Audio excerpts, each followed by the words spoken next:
ఇప్పుడు కలివనం సినిమా అంటే థియేటర్లకు వచ్చేస్తుంది. తర్వాత అంటే ఇంతకుముందు వేరు, తర్వాత ఇప్పుడు నాగదుర్గ వేరు, ఇప్పుడు హీరోయిన్ నాగదుర్గ. ఏమనిపిస్తుంది? ఎప్పుడైనా ఎన్ని సినిమాలు చేసినా ఏం చేసినా నాగదుర్గ అంటే girl to the next door అండి, అదైతే కన్ఫర్మ్. ఇంకొకటి ఇప్పుడు నెక్స్ట్ ఒక దానికి వెళ్ళింది అంటే నేను వచ్చిన రూట్స్ ని నేను వదిలేస్తాను అనేది కాదు. నా కూచిపూడి అనేది నా బ్లడ్ లో ఉంది, నాకు చిన్నప్పటి నుంచి ఉంది. చాలా 20 సంవత్సరాలు అవుతుంది నేను స్టార్ట్ చేసి కూడా కూచిపూడి. సో అదైనా నేను జానపదంకి వచ్చిన తర్వాతే నాగదుర్గ అనే అమ్మాయి ఎవరు అనేది జనాలకు తెలిసింది. అంతకుముందు కూచిపూడి ఆర్టిస్ట్ అనే విషయం కూడా ఎవరికి తెలియదేమో, కానీ నేను జానపదంకి వచ్చిన తర్వాతనే ఈ అమ్మాయి కూచిపూడి ఆర్టిస్ట్ కూడా, ఈ అమ్మాయి డాన్సర్ అని చెప్పి అలా తెలిసింది. జానపదం వల్లే నాకు అదే ఆ విషయం కూడా తెలిసింది. అవునవును అలా తెలిసింది. సో నేను నా రూట్స్ నుంచి అది ఉంది కాబట్టి ఆ రెండు అనేది ఎప్పటికీ ఆగవండి. నేను నెక్స్ట్ సినిమాలు చేసినా ఏం చేసినా ఎన్ని చేసినా ప్రభాస్ గారితో సినిమా చేసినా గానీ తను డెఫినెట్ గా ఫోక్ లో మళ్ళీ పాటలు చేస్తాను. తప్పకుండా తప్పకుండా మీరు అన్నారు బాగుంది, అది జరగాలని. నాగదుర్గకి అంటే ఈ హీరోతో చేయాలి లేకపోతే ఈ డైరెక్టర్ చెప్పాను కదా లేదండి, నాకు అందరితో వర్క్ చేయాలని ఉంది. నాకు కంఫర్ట్ గా ఉన్న స్టోరీస్ ఏవైతే ఉంటాయో నేను చేస్తే అది ఒక అద్భుతమైన మెసేజ్ తో పాటు నాకు ఒక మంచి ప్రెజెన్స్ ఉండాలి.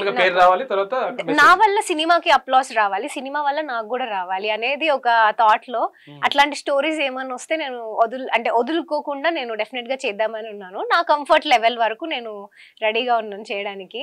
అండ్ అదే స్టోరీస్ వింటున్నానండి. ఇప్పుడు ఏంటంటే ముందు నేను మూవీస్ స్టార్ట్ చేసే ముందు నాకు ఫీమేల్ సెంట్రిక్ లో చేయాలి అని ఇంట్రెస్ట్ ఉండేది. అప్పుడు స్టోరీస్ వస్తాయో రాదు అంటే కొత్త అమ్మాయికి స్టోరీస్ ఇట్లా ఫీమేల్ సెంట్రిక్ పెట్టి చేయరు అనే ఒక థాట్ అయితే ఉంది. కాకపోతే నా అదృష్టవశాత్తు నాకు కలివనం ఎప్పుడైతే వచ్చిందో నేను అసలు నెక్స్ట్ ఏది ఆలోచించకుండా నాకు బిఫోర్ వచ్చిన మూవీస్ అవి ఎలాంటివి, ఏ బ్యానర్స్ లో నెక్స్ట్ నేను చేసేది ఏంటి అది ఏది ఆలోచించకుండా నేను ఈ స్టోరీ వినగానే ఫస్ట్ నేను వెళ్ళిపోయాను ఇందులోకి చేద్దామని చెప్పి. ఇప్పుడు ఫర్దర్ గా నాకు నెక్స్ట్ వచ్చే మూవీస్ నాకు ఫీమేల్ సెంట్రిక్ వస్తున్నాయి. అడగడం ఫీమేల్ సెంట్రిక్ ఇప్పుడు ఎక్కువ అడుగుతున్నారు. నాకు చాలా హ్యాపీ అనిపిస్తుంది. నేను చేయకపోవడం పక్కకు పెడితే నన్ను నమ్మి నాకు ఫీమేల్ సెంట్రిక్ స్టోరీ నా దగ్గరికి వస్తుంది అంటే నాకు చాలా సంతోషంగా ఉంది. అంతకన్నా అంటే నేను ఒకటి సక్సెస్ అయ్యాను అని నేను ఇంకా దానికన్నా నేను చెప్పుకోలేనండి. ఎందుకంటే అది ఫీమేల్ సెంట్రిక్ ఒక అమ్మాయిని నమ్మి ఫీమేల్ సెంట్రిక్ ఈ అమ్మాయికి ఇవ్వచ్చు, నా దగ్గర వరకు స్టోరీ వస్తుంది అంటేనే నాకు చాలా సంతోషం. అండ్ నెక్స్ట్ ఫర్దర్ ప్రాజెక్ట్స్ కూడా మంచి రావాలి, చేస్తాను వేణి కూడా స్టోరీస్. అధికారులు మీ సమస్యలు పట్టించుకోవట్లేదా? నెలల తరబడి మిమ్మల్ని ఇబ్బంది పెడుతున్నారా? మీ సమస్యకు ఎవరు స్పందించట్లేదా? సమస్య ఏదైనా ఎక్కడి నుంచైనా వెంటనే క్యూన్యూస్ కాల్ చేయండి. మీ తరఫున మేం బాధ్యత తీసుకుంటాం. కాల్ చేయాల్సిన ఫోన్ నెంబర్ 8499019921. పబ్లిక్ వాయిస్, సామాన్యుడి ప్రశ్నాస్త్రం. ప్రతి గురువారం ఉదయం 10 గంటలకు మీ క్యూన్యూస్ హెచ్డీలో నవంబర్ 6 నుంచి ప్రారంభం.